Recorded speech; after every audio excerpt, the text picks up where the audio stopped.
የልጅ ነገር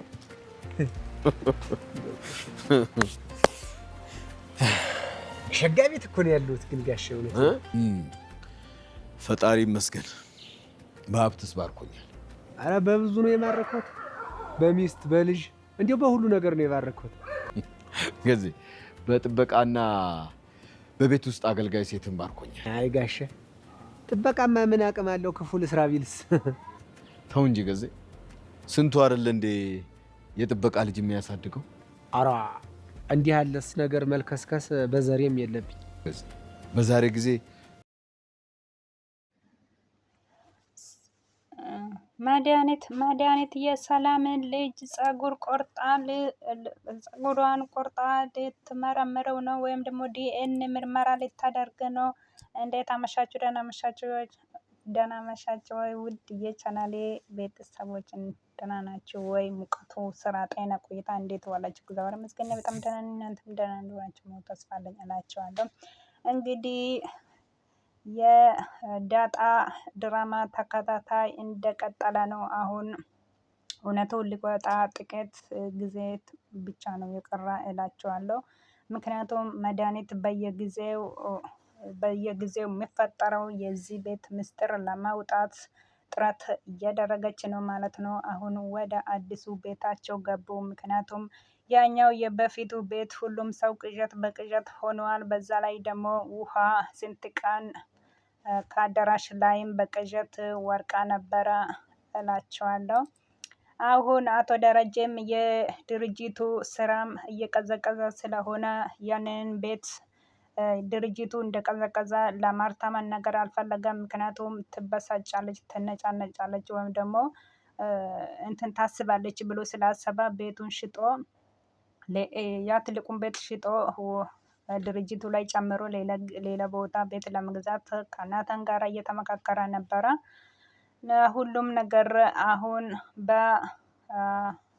በውሃ ምክንያት ከዛ ቤት ወጡ እላቸዋለሁ። እና ውሃ ትናንትና ሐኪም ቤት ገብታ ድና ነበረ እላቸዋለሁ። ዛሬ ወደ አዲሱ ቤታቸው ገቡ እላቸዋለሁ። ሰላም ዳጣ ጋር ትደውለውና ዳጣ ደግሞ ስልኳን ለማርታ ሰጥታ ስለነበረ አልተቀበለችም። መድኃኒት ሰላም ስትደውለው መድኃኒት ስልኩን ታነሳና ልክ እንደ ዳጣ ታወራዋለች ማለት ነው።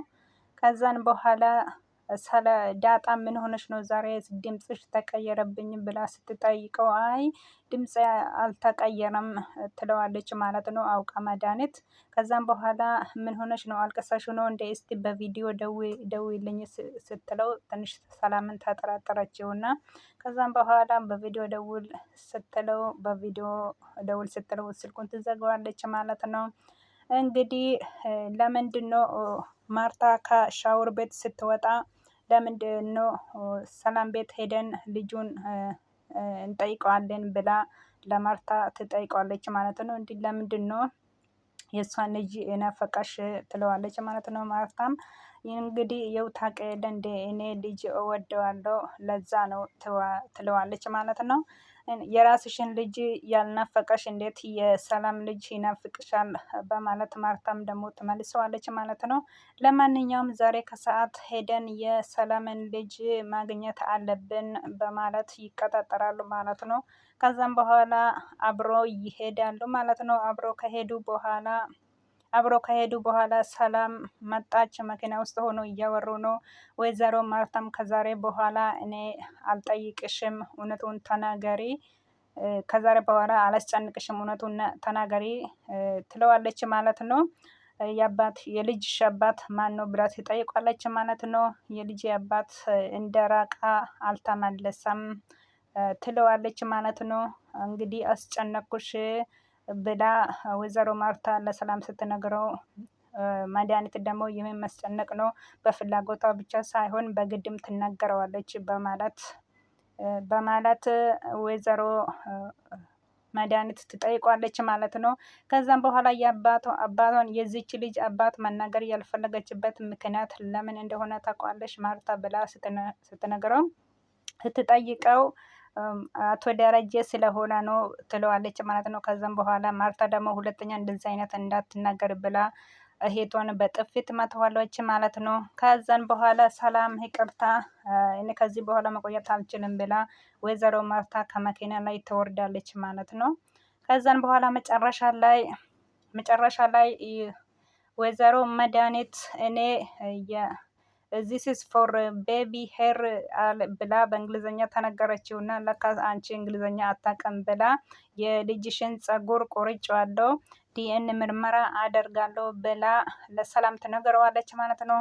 ሰላም ተደናግጣ ከመኪና ትወርደዋለች ማለት ነው። ከመኪና ውረጅልኝ እኔ የሚሄድበት ቦታ አለኝ ትለዋለች ማለት ነው። ሰላምም አቶ ደረጀ ጋር ትደውለውና ጋሼ ጉድ ሆነናል ዛሬ ብላ ስልክ ስትደውለው ምንድነው ጉድ ሆነናል ማለት ምን ተፈጠረ ሰላም ብሎ ይጠይቃታል ማለት ነው። ከዛም በኋላ አይ ምንም አይደለም እንዳትጨናነቅ እንዳትደናግጥ ብላ ስትጠይቀው ጉድ ሆነናል ብለሽ ነው እንዴ እንዳትደነግጠው የምትይኝ ይላታል ማለት ነው። መድኃኒት የልጄን ጸጉር ቆርጣለች እና ዲኤንኤ ምርመራ ልታደርገው ነው ብላ ለደረጀ ስትነግረው አቶ ደረጀ ደግሞ በጣም ተጨነቀና ለምንድን ነው የሰጠሽው ብሎ ሲጠይቃት ከማርታ ጋራ ቤቴ መታ ነበረ ልጁን እዛ ስለነበረ በዛን ሰዓት ነው ሊሆን ይችላል ብላ ትነግረዋለች ማለት ነው። እንግዲህ አቶ ደረጀ በጣም እየተጨናነቀ ነው። ኤቢም ደግሞ ዳጣና ናታን እንደሚዋደዱ እንደሚፋቀሩ ለአቶ ደረጀ ወይም ደግሞ ለአባቷ ትነግረዋለች ማለት ነው። አባቷም ደግሞ አልተቀበለም። በዚህ ጊዜ በፍጹም እንደዚህ አይነት ሊሆን አይችልም፣ አሁን ጊዜው አይደለም በማለት መልስ ይመልስለታል ማለት ነው። እንዴ ምን ችግር አለ አባቴ፣ እኔም እኮ ናታን የወደው ነበረ፣ በዛ ላይም ደግሞ እናንተም ታውቃላችሁ ምን ችግር አለ ቢዋደዱና ቢጋቡ ትለዋለች ማለት ነው። በፍጹም አይሆንም በማለት ይመልሳለታል ማለት ነው። ከዛም በኋላ አብጌልም እኔም መግባት ፈልጋለሁ የራሴ ህይወት እንዲኖረኝ እፈልጋለሁ በማለት አባቷን ጠይቋለች ማለት ነው። ማንን ነው የምታገቢ? እንዴት በዚህ ሰዓት ይሆናል? በማለት ይመልስለታል ማለት ነው።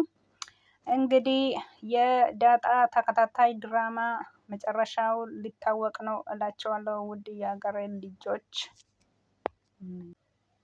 እና ገዜ እና ለዛ እንደተኮራረፉ ነው እላቸዋለሁ። ለዛ ውሃ ስጭኝ ብሎ በመስኮት እሷ እቃ እያጠበች ስለነበረ ውሃ ስጭኝ፣ የምጠጣ ውሃ ስጭኝ ስላት ማንካ ትወስደዋለች ማለት ነው። ምክንያቱም ገዜ ስለ አኮረፋት እንደ በፊቱ አይደለም፣ እሷ ሌላ ሀሳብ ውስጥ ገብተዋለች ማለት ነው። ምክንያቱም ሁለቱም ስለሚዋደዱት አሁን ደግሞ እሱ ሊያናግራት አይፈልግም ማለት ነው። ከዛም በኋላ አሁን በቃ ተወኝ ማለት ነው ብላ በጣም እያሰበች እየተጨናነቀች ነበረ። ከዛ መጨረሻ ላይ እንደውም አልፈልግም ውሃ ስጭኝ ስልሽ መርዝ ራሱ ልሰጭኝ ትችያለሽ ብሎ ትቷት ይሄዳል ማለት ነው። ከዛም በኋላ ዳጣ ወደ ኪችን ስትመጣ ዳጣ ፕሊስ አስታርቀኝ ብላ ዳጣን ትጠይቋለች ማለት ነው። ከዛ ዳጣን ከገዜ ጋራ አስታርቅኝ ብላ ዳጣ ትጠይቋለች ማለት ነው። ከዛም በኋላ እሺ ችግር የለውም እሱ ለእኔ ተይው ትለዋለች ማለት ነው። ዳጣም ደግሞ ገዜን ትጠይቋለች ማለት ነው። ለምንድን ነው እናንተ ትላልቅ ሰዎች አይደላችም ወይ? ለምንድን ነው ያስኮረፍካት? ለምንድን ነው ያስቀየምካት? ለዛን ብላ ገዜን ስትጠይቀው እኔ እኮ እሷ እንደ በፊቱ አልሆንልኝም አለችኝ ብሎ ይነግራታል ማለት ነው። አሁን እንግዲህ ዳጣ ልታስታርቃቸው ነው ማለት ነው። ምክንያቱም ሁለቱም ይዋደዳሉ፣ ሙድ ውስጥ ይገባሉ ማለት ነው። ባለፈው ራሱ እሷ ተኝታ ወደ እሱ ክፍል ሄዶ ነበር። ከዛም በኋላ ካልከፈትሽልኝ በሩን ብሎ ሲጠይቃት እሺ ከፍትልሃለሁ መጀመሪያ እጄን ሳመኝ ብላ በአንድ እጇ ዱቄት ፊቱን ትቀበዋለች ማለት ነው። ከዛም በኋላ ነው እሱ ያኮረፋት ማለት ነው። እና ይሄንን ይመስላል ማለት ነው።